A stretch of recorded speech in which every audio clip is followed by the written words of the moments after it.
It's the 22nd of April today, 2013, and this is the first film I've made for a little while, but it's I think probably important to keep these up to date. It looks a bit rough here, but I've replaced all the sills, inner and outer sills, and the gusset.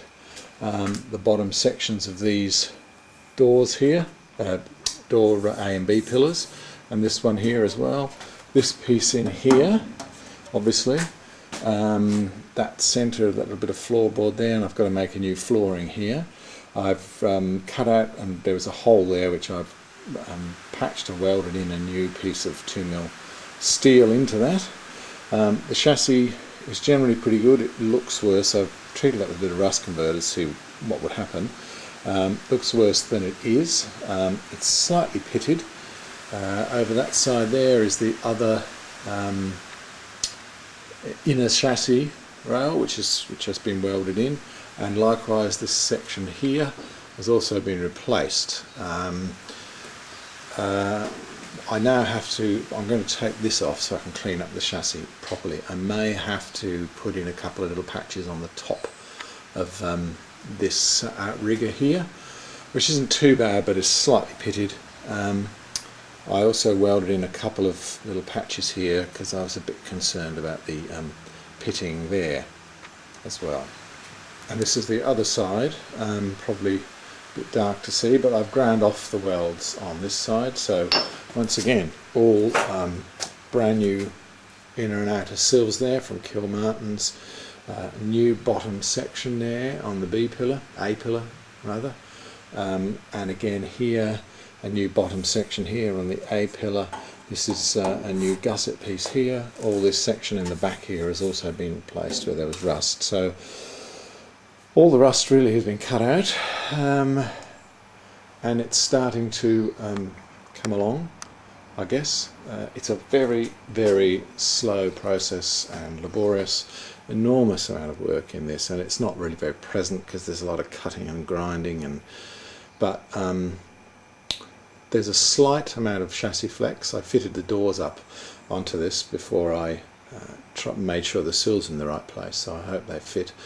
You're supposed to do it with the engine and gearbox in place, but it's really not practical to do that because it's mounted on this rotisserie. So I jacked up the centre of the car, and it appears as though there is literally about 1 millimetre of flex in the chassis, which of course when you're talking about a 3 or 4mm gap in the doors does make a bit of a difference. But I do think the chassis is pretty solid and is not flexing very much, so that's comforting to know. Well, it's the 28th of June, and I've reached a point now where I can pretty well be ready to put paint on this. It's been a rotten job. I didn't want to get it sandblasted because I couldn't find anybody that I really trusted to do it. So I've cleaned it up with virtually every single tool that I can think of. Abrasive discs, wires, all sorts of stuff. And I've been treating it with phosphoric acid. Some of that area there on the bottom which looks like rust is actually a little bit of the original primer which was still on.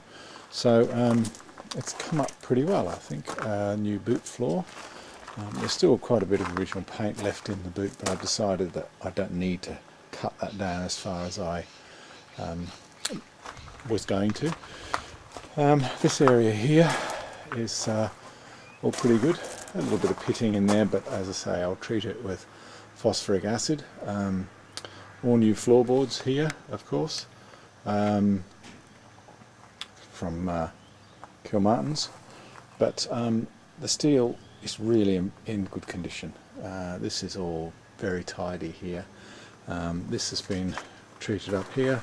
This area inside here, very difficult to do, but again, a lot of it had original paint on, and I was quite surprised to find that, which really saved a lot of rust. So there really wasn't much rust in it. There also wasn't a lot of oil around the area, which you would expect from a British car, which tends to indicate that the motor's in reasonably good condition. So there's some new pieces welded in there. The chassis is very good. The only issue really is a few little dings and dents where people have probably jacked it up over the years, or it's hit stones, thrown up stones and bumps and all sorts of things. But really now it's pretty good, and possibly this is the last time that I may see this like this on this wooden rotisserie that I made with no paint on it, because I bought all the mastic, which I'll use to seal up all the seams, the seam sealer.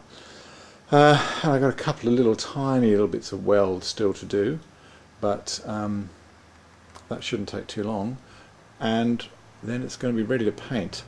So hopefully within the next couple of weeks I'll have some paint on this, and then that's a real milestone, because there's an enormous amount of repair work being done on this to get it back to this condition it's in. New sills all along here, new sills up there, inner and outer sills, new floorboards, as I said. These sections here I had to replace. This section here I had to replace. Again, the footwells, the sides of the footwells had to be replaced. A couple of patches on top of the chassis where it was a bit pitted, nothing serious but a bit pitted.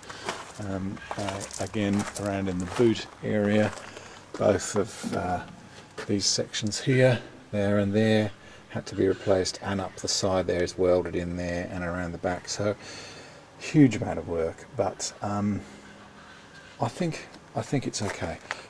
And these new pieces here, of course, these little boot supports are brand new as well, and the boot floor. So there we go.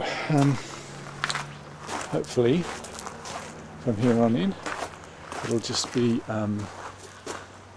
painting once I've acid treated it one more time.